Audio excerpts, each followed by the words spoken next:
And I'm like, whoa. Okay, so my first muscle is the scalenus muscle. If you peel away over here by the rib cage, and you can find it if you see the serratus muscles. You go a little more cranial to that, and if you come close, you see there's 3 muscles coming this way. See them? Yeah. That's the scalenus muscles, the cranial medial and the caudal border. Oh, sorry. Not in any order. I wasn't pointing at any specifically. Okay. They originate at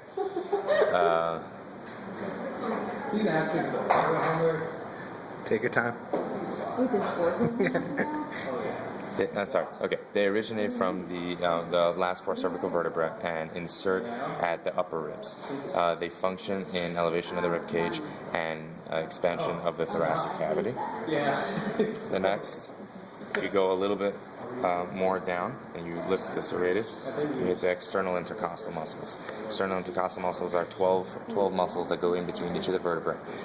From the caudal end of one vertebra extending to the cranial end of the next is where the fibers in the muscle go to and from.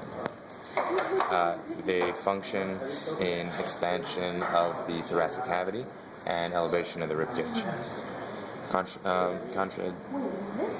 Lateral, indicative, whatever you want to term you want to use, to that is the internal intercostals, which are similar to the external, except that they have an opposite function.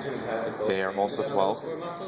They run at right angles to the external intercostals. 6 on each side, right? No, 12. Oh, 12 on each side? Oh. Yeah. I don't know. And they run at right angles to the external intercostals. They function in compression or contraction of the thoracic cavity during exhalation, specifically.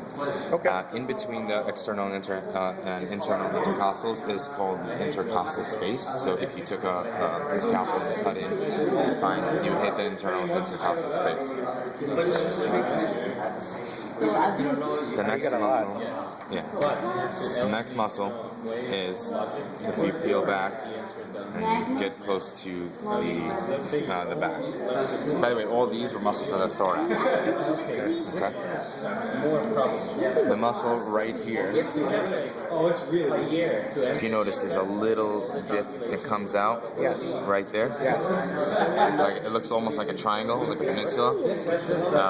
That muscle is called the iliocostalis.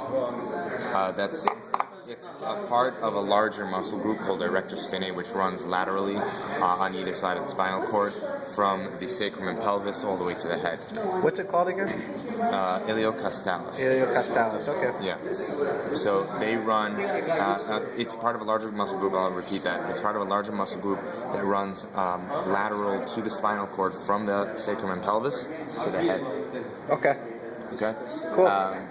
So they insert it as a group from the erector spinae, which is this large group of muscle that it's attached to, that it's a part of, and that arises from the sacrum, the pelvis, and the lumbar vertebrae in the form of aponeurosis. And then as it comes up cranially, it turns into muscle and different muscle groups, the most lateral of which happens to be the iliocostalis. Is that it? Dude.